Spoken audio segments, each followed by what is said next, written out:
Mote na bande nyonso balandi ya PGM TV bisika bojubiso na monga oyo ils ont dépendre na moment ojubiso lelo toye na continuité par la grâce de Dieu.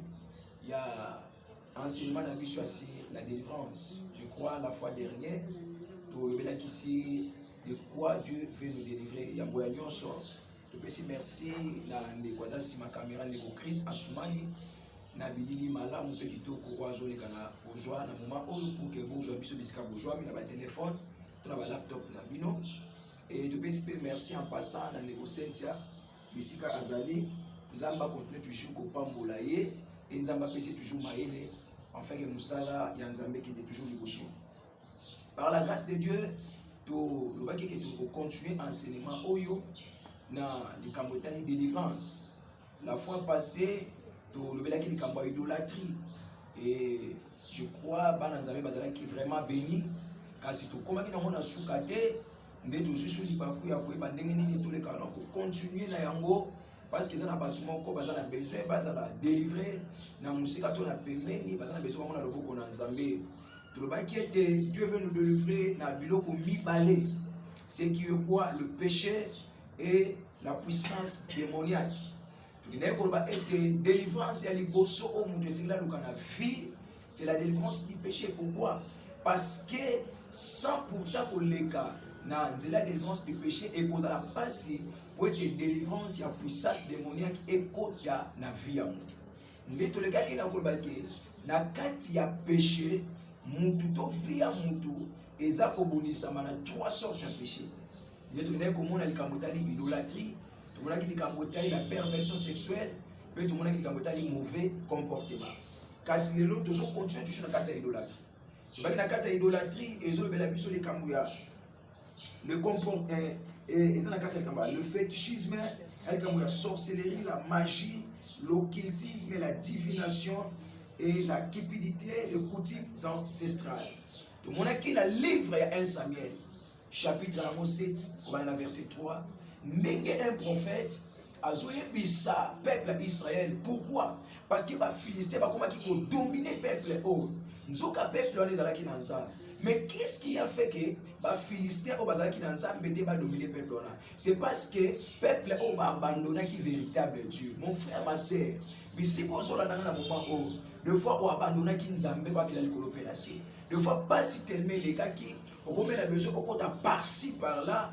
Parce que les bandes d'Azabé les soumis à la raté. Et aucun qui derrière le féticheur, qui derrière va diviner, bateau va monaka makabobité na qui de natala les camots songolo balobelanga, bateau batala na maboko, va deviner ni nezo comme la carte na finanga. Et même là yo malheur nzamba pesa omoko. Ce qui la livre à Juge chapitre 6, aucun na komona. Comment peuple Israël va jouer le dossier mondialiste? Pourquoi? Parce qu'ils ont fait quelque chose qui déplaît à Dieu. Et Dieu les a tourné le dos. Mais si on a un moment où ça a examen de conscience, il faut savoir quelque chose où nous avons payé il faut savoir quelque chose où c'est là que Nzambe a abandonné. Nous avons livré dans ma bouche à Bangouna.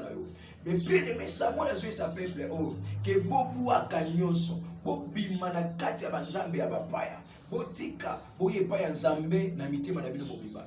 Et si ma kosala yango le biso kiti nation ya monake nzambe abundela ki Israël. Mon frère, ma sœur, nous parlons de Kambodja dans l'occultisme. Le na kati église occultisme ekoti.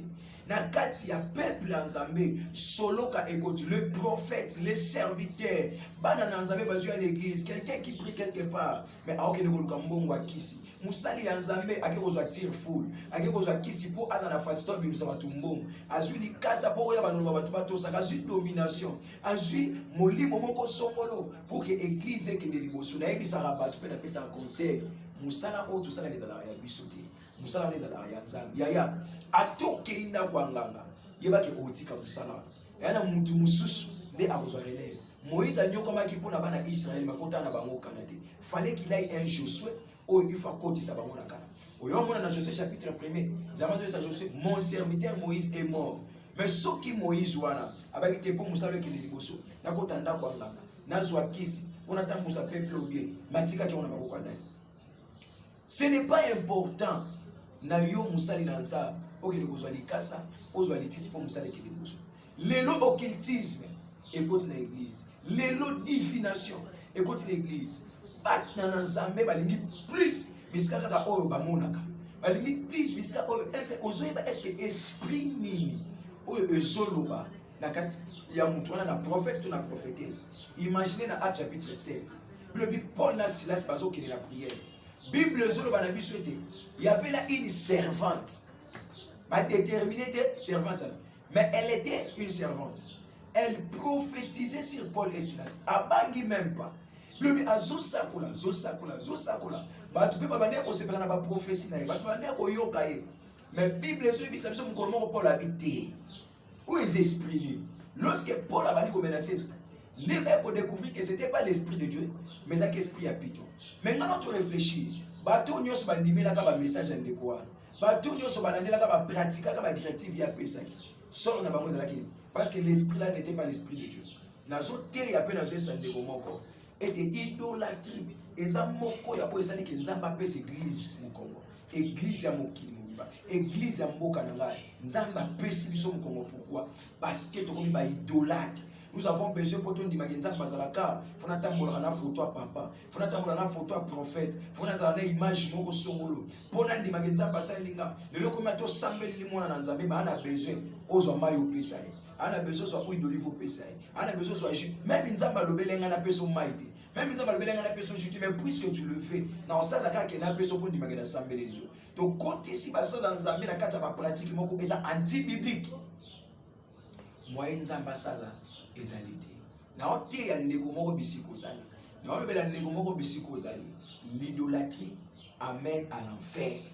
Idolâtre a omona nzambe. Idolâtre a okota bokonza likolo te. Yaya, le tout n'est pas seulement de gagner tout ce dont nous avons besoin. Mais ce qui est plus important, c'est le royaume de Dieu. Le but chercher premièrement le royaume de Dieu et sa justice. Car tout vous sera donné par ici. Mon frère, ma sœur, à ta passe, à ta mignoko. Ezate okina simanganga.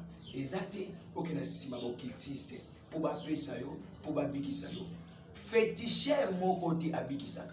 Féticheur mon côté akangolaka. C'est le Jésus. Car la Bible déclare likolo nase pe nase amabele. Ezaka na kombo moko pesa mela biso. Ona nzela na ngo batu bakobika c'est le nom de Jésus. Est-ce que nzelo zola nzela Yesu? Nzelo zola est-ce que kombo Yesu zali kolona ngo? Na opesa conseil. Na zote bisiko zali yo zaki na décision. Yo zaki na nzela po okende na banzela wana zonga na nzela yanza. Israël bazonga ki na maboko na nzamba. Zamba kangola ki bango. Israël bazonga ki na maboko na nzamba. Zamba délivra ki bango. Mon frère, ma sœur, bisiko zolandanga. Soki na motema no mobimba, ozongi na makolo na nzamba, la délivrance est possible. La guérison est possible. Bisika ozali, soko zuli bakwa kolanda tranche o, ozuli bakwa kolanda émission, to enseignement o sur l'idolâtrie et à quitter l'idolâtrie. Quitter la kata ba idolâtre, zonga la présence en ça. Kobosa na te exode alobi na biso, okoki jamais kozala na nzambe mususu liboso na yo. Okoki pe kofukama te liboso na nzambe mususu. Okoki pe kozala na image taillée te. Oyo kosala lobi te. Ndenge eza boye, nzambe na ngai de fois na chambre, de fois na mbeto, de fois quelque part, tu as quelque chose que tu adores. Attention, c'est l'idolâtrie. Dieu n'est pas dans ces choses. Dieu est dans sa parole. Retiens la parole de Dieu et Dieu fera des grandes choses dans ta vie. Masi ya apambola yo bisiko zali. Kangama na nzambe na ndenga solo. Kangama na liloba na nzambe. Nzamba pambola yo ozuli bakwa kolanda biso na moment o. Nzamba pambola ba nyonso balandi biso. Nzamba pambola l'église ya mboka na Congo. Nzamba pambola basali na nzambe bosala nzambe na ndenga solo. O bazak toujours na nzambe wana. Mais nzamba pambola ba ene ba papa o babandaki musala ko balakisaki biso nzela. Nzamba pambola ndeko Christ na sima kamera. Nzambe apambola libota bandeko nyonso arama leshi et nzambe wana azanga te komimonisa na bavina biso. Tikete bisika ozali loboko na nzambe ezala na yo okoki kobenga biso na plus 243 421 0073 841 plus 243 421 0073 841 okozwa biso na nzela ya WhatsApp puis na nzela ya Facebook soki na kati ya page Pasteur Josué l'homme de la puissance okozwa biso otikeli biso message nzambe wana a kozanga te kopambola bo continuer postuli chaîne na bino PJM TV loboko na nzambe et kozala likolo na bino masia apambola biso ciao.